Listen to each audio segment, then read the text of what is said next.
A possessão demoníaca, segundo várias crenças, é a ideia de que uma pessoa ou objeto passa a ser controlado por uma força sobrenatural e maligna. Sinais comuns incluem deterioração da saúde, mudanças bruscas de comportamento, perda de memória, convulsões e uma sensação de perda total de controle. A pessoa possuída não controla a entidade, permanecendo assim até um exorcismo, que é visto como a única forma de libertação. Anneliese Michel nasceu em 21 de setembro de 1952 em Leibelfing, uma pequena cidade da Baviera, na Alemanha, em uma família profundamente religiosa.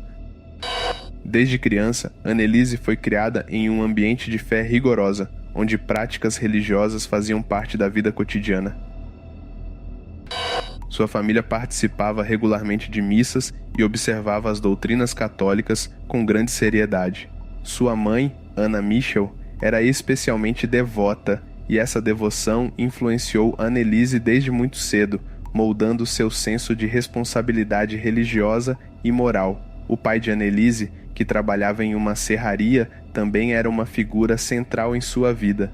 Quando pequena, Anneliese era conhecida como uma menina tímida e gentil, muito querida por amigos e familiares. Era uma criança obediente e com grande senso de compaixão. Ela se destacava também na escola, sendo uma estudante aplicada e dedicada. Desde cedo, demonstrava uma sensibilidade profunda em relação aos ensinamentos religiosos, o que levou muitos a vê-la como uma jovem promissora e espiritualmente inclinada. Ela se dedicava não apenas às práticas religiosas tradicionais, como missas e orações diárias, acreditando que essas ações eram formas de se aproximar de Deus. Aos 16 anos, Anneliese começou a ter graves distúrbios mentais que duraram até seus 23 anos de idade, e sua rotina de vida mudou drasticamente. Quando estava na escola, Anneliese começou a se sentir estranha, pois do nada ela perdeu a consciência e, como se não bastasse, começou a caminhar como se estivesse em transe, completamente hipnotizada. Depois desse ocorrido, Anneliese não se lembrava de absolutamente nada, mas seus colegas a avisaram sobre o que havia acontecido, o que gerou uma sensação de angústia e perplexidade nela. Um ano depois, quando estava dormindo, Anneliese acordou de forma espontânea e percebeu que havia feito xixi na cama. Não só isso, mas ela também começou a ter crises de convulsões e tremores intensos. Quando seus pais viram Anneliese naquela situação, ficaram apavorados. Ela foi direto ao neurologista, que a diagnosticou com epilepsia do lobo temporal, com alucinações auditivas e visuais, perda de memória e, principalmente, convulsões. E esses sintomas só se intensificaram com o tempo. Contudo, os médicos receitaram medicamentos para amenizar todos esses problemas e também para que Anneliese continuasse seus estudos, apesar das dificuldades.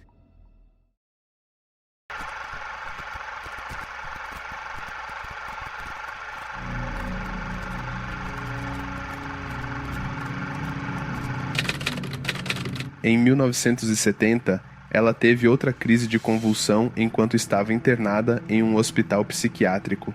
Após esse ocorrido, Anneliese descreveu o que havia visto durante as crises, mencionando visões estranhas, incluindo o rosto do próprio diabo, o que assustou profundamente seus médicos e familiares. Esses relatos começaram a levantar mais dúvidas sobre sua condição, já que muitos acreditavam que seus sintomas podiam ser indicativos de algo além de um transtorno psiquiátrico. Então, Anneliese foi medicada com remédios para a psicose, mas isso não adiantou e sua situação só piorou. Ela começou a ouvir vozes em sua cabeça e uma delas dizia que ela estava condenada e que iria apodrecer no inferno.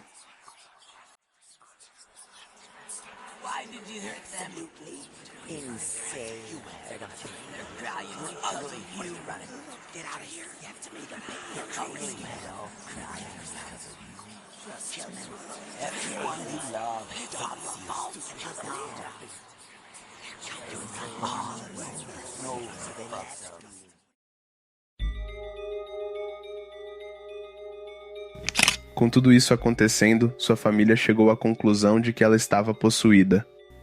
Eles começaram a procurar padres para realizar um exorcismo como forma de livrá-la desse terrível tormento. No entanto, houve um problema. Todos os membros da igreja recusaram o pedido, pois, mesmo aceitando, seria necessária a permissão de um bispo. Anneliese passou a tomar novos medicamentos corretamente, mas nada adiantava, e seu estado físico começou a piorar significativamente.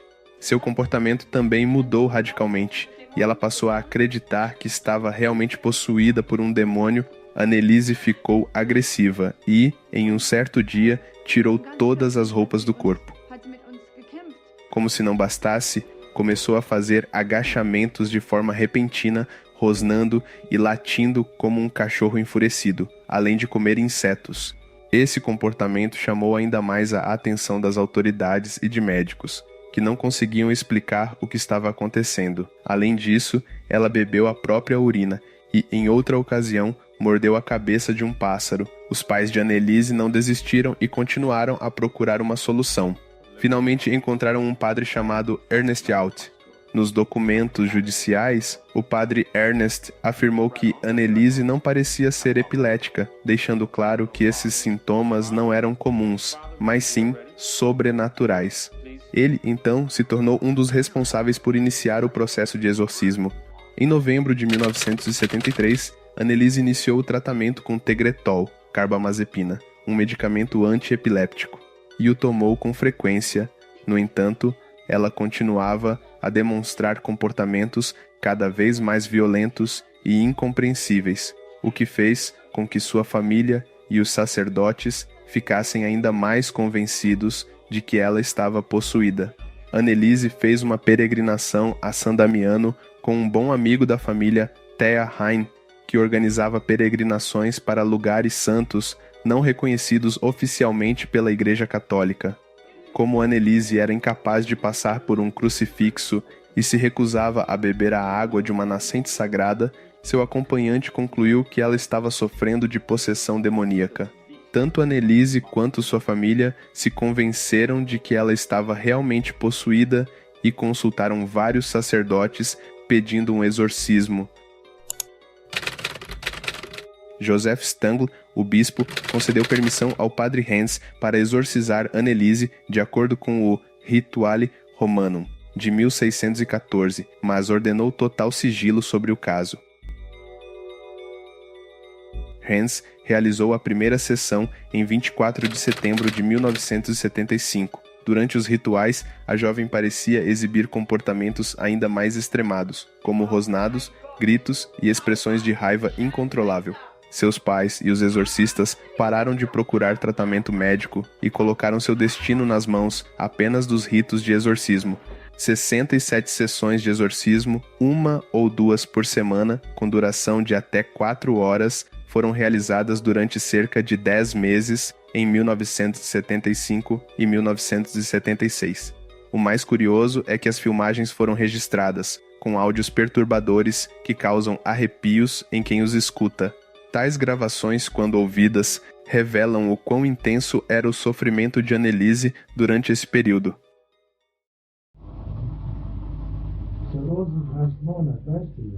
Ja, aber die wenigste beten. Ja.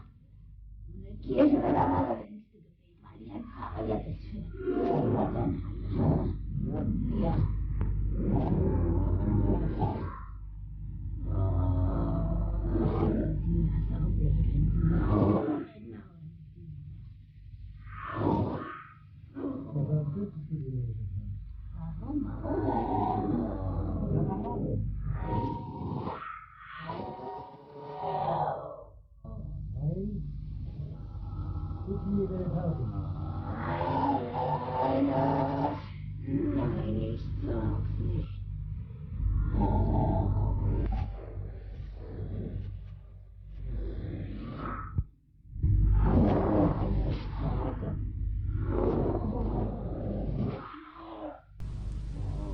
Ja.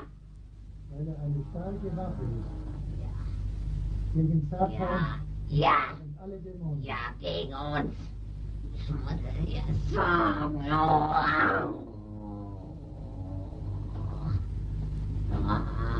Der Rosenkranz, eine gewaltige Macht, die den Ja, Satan und alle Dämonen. aber das glauben nicht viele. Die halten es hier nur volles Weiberzeug. Zum Glück. Wer ist der Schuld daran? Ja. Ihr. Ja. Ja.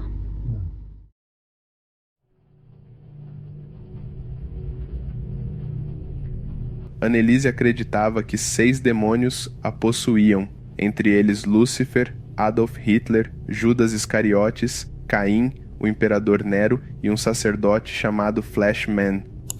O mais intrigante é que esses demônios pareciam brigar entre si para tomar posse do corpo de Anneliese, comunicando-se através de rosnados, cada um disputando o controle do corpo da garota.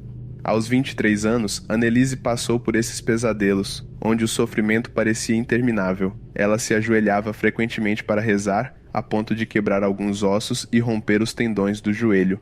Para ela, a única solução era a sua fé, que parecia ser a única forma de escapar de um tormento imenso que se estendia por meses.